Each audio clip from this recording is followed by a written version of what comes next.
Good evening. I'm Brendan Toot here with Ryan Kesterhold, who's the athletic trainer here at the high school. Just ask him a few questions, see what it's like, his job and everything. So what made you go into the field of science? I've always been into science. I was good at science in high school, and then I wound up going to school for athletic training at Duquesne, and I just picked that career because I was always into athletics. I played 3 sports when I was in high school, so always around athletics, and we didn't have an athletic trainer, so I thought it would be a neat job to do. Yeah, absolutely. So now that you're in as an athletic trainer, what's your typical day like? Generally, I come around 1:30 to 2 o'clock, and then I work from then until about, depends on the season. Football season is generally till about 6 or 7, and unless I have a volleyball game that I have to work. Basketball season, lately I've been here till almost 9 every day. And in the spring we do baseball, which generally I'm here till 6 or 7 with baseball. Right after school, generally any treatments or tapings will happen, and then just watch practice in case of any injuries, and if any injuries happen, we figure out what we need to do with the athletes. So you have a busy schedule here at the high school. So what do you enjoy most about just being here at the high school every day?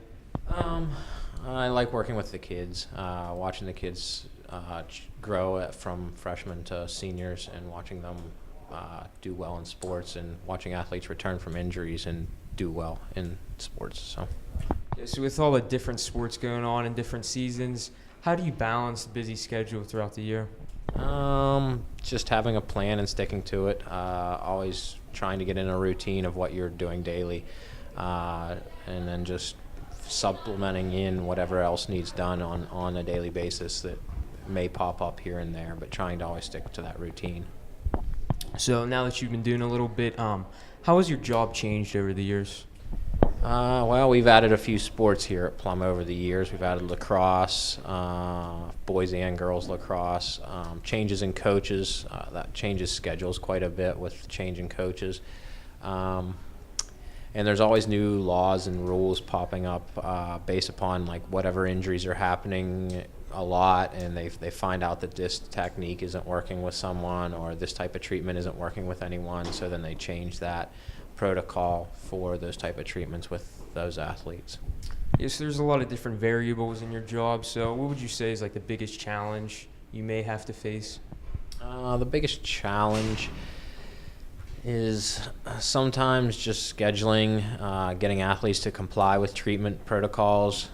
Sometimes is challenging, and then working, the late night schedules sometimes are rough. Yeah, so more into your job itself, what is most gruesome injury you've ever seen here? I had a tib-fib fracture one time. We've actually had 2 tib-fib fractures here, and then we also had a kid from another team fracture his femur. So about like the different variables I was talking about, have you ever had a rehab where wasn't going the right way and you had to take a different approach to it? Yeah, I mean, that happens. Sometimes you have an athlete who doesn't comply so much with the treatment or the home protocol, so then you have to make them stay a little bit more to do their treatment protocol so that they're getting all their treatment that they need to. Sometimes that's just what needs changed. Sometimes exercises don't work for certain athletes, so sometimes you have to change those exercises as well for their treatment protocol. So. Yeah, I'm sure that happens, but thank you for your time. And now back to more highlights from the athletic trainer's room.